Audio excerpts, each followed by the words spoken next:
Welcome back to ML Miller Frights, part of the Kings of Horror Network. This is ML Miller. I've got another gaggle of indie horror to plow through this week. Tweak that logo up above again. It's really pulling the room together. This week's dive into movies made outside of the mainstream offers up witches, witch doctors, mad mercs, bad pooches, and eerie sounds from outer space. Let's get into it. The first three movies that I take a look at this week are all available on digital download and on demand. First up is The Candy Witch. It's set up to be pretty much like your typical slasher film, with a slightly paranormal slant. This isn't a good film by a long shot. It's cast with extremely good-looking actors, which is something that always takes me out of a movie. They look like they should be walking down a runway rather than walking around in the dark. A pair of very polished paranormal investigators are called to get rid of a ghost that's been haunting a home for decades. The investigators, who look like Daryl Hannah, circa Splash, and Derek Zoolander, are on the case. What unfolds is an overly complex plot that really doesn't know what side to take.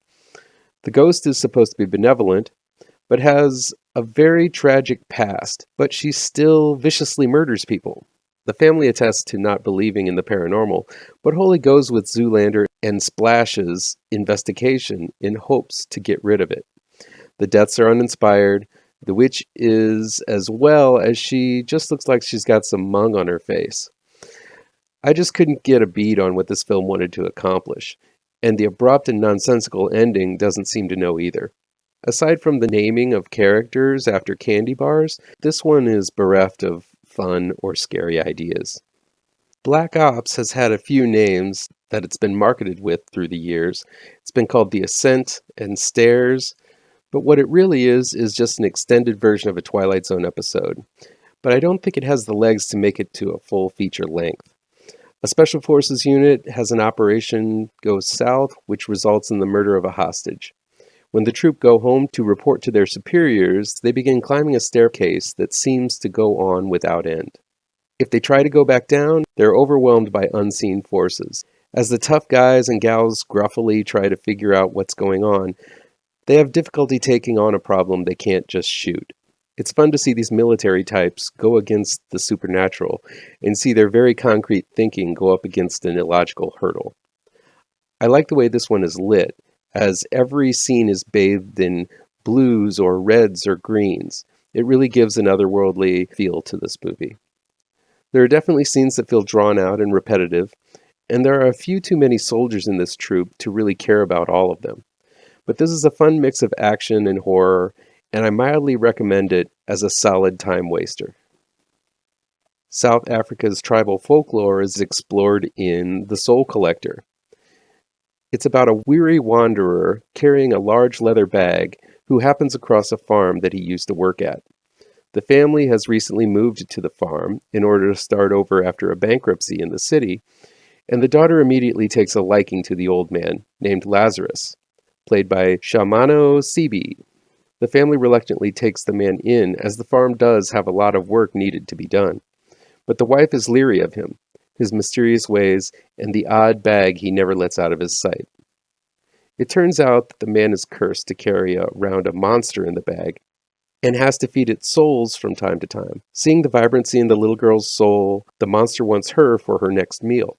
But Lazarus is torn between his sworn duty to the monster and his own affection towards the girl.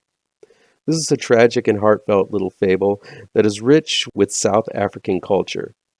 It plays out rather slowly, but all of that time getting to know the characters really pays off by the time the climactic ending is reached. Those looking for strong international horror should be on the lookout for this one. Hulu and Blumhouse's Into the Dark series has been very hit and miss for me. Most of the time the films feel rushed, overly reliant on social issues rather than scares, and either not having enough ideas to meet the feature length or not having the budget to fully accomplish what it is trying to say. Their last installment in the monthly feature film series is Good Boy. It's about a lonely woman, played by Judy Greer, who takes in an emotional support animal when the rest of her life feels like it's going nowhere. Greer, as usual, is utterly likable and really gives her all in this character. You really believe in her plight and sympathize with her well-realized predicament. The pup she gets, named Reuben, is also quite adorable, but while most support animals provide something to cuddle when times get tough, Reuben tends to take a more proactive approach of support by murdering any person who stresses its owner out. In love with her dog, Greer's character does her best to cover up her loving dog's murders. It all plays out in a warmly comical fashion. It's hard to find something not to like with Good Boy. It's a lighthearted horror comedy, but one that isn't afraid to get down and dirty with some very messy blood and gore scenes. It's also got some very fun supporting roles by Maria Conchita Alonso, Scott Pilgrim's Knives, aka Ellen Wong, and Steve Mother-Grabbing Gutenberg. Directed by Tragedy Girls and Patchwork's Tyler McIntyre, Good Boy is one of the better Into the Dark offerings. Finally, if there's one movie to watch out for in this grouping, be on the alert for The Vast of Night, which is playing exclusively on Amazon Prime. The film is low budget, but filled with big budget thrills, as director Andrew Patterson focuses mainly on the script, giving his characters a chance to build an entire world revolving around the small town through simple conversation. Set in 1950s New Mexico, the story focuses on a sort of flirty mentor-student relationship between telephone operator Faye, played by Sierra McCormick, and radio DJ Everett, played by Jake Horowitz. These two stumble into a conspiracy about the military, strange sounds across the airwaves, and a possible UFO cover-up. While the rest of the town is at the big basketball game, it's up to Faye and Everett to investigate the mystery. Patterson uses long extended takes, following McCormick and Horowitz across the small city streets and to their respective workplaces at the radio station and phone switchboard. There are scenes that are simple storytelling, as if this were a radio show, but Patterson and his actors make every word count, revealing character and emotional connections between the two, and a government conspiracy that threatens them all. This is a star-making role for the spunky Sierra McCormick, as she dazzles behind her horn-rimmed glasses. Patterson has made a charming little UFO conspiracy story, and waits till the end to dazzle with some well-done special effects. I can't wait to see what Patterson is up to next. He's a real find. This film is brimming with ideas and able to sustain interest with nothing more than conversation. It's just a wonderful little film filled with charm and innocence that you don't see much of in genre movies these days. That'll be it for this week's low-budget binge on ML Miller Frights. If you dug this video, hit the like button. Share it with all of your friends across social media. Be sure to visit ML Miller Writes for written reviews, and don't forget to subscribe to this channel, and hit the bell for notifications so you know when my next video hits. Thanks so much for watching, and take care.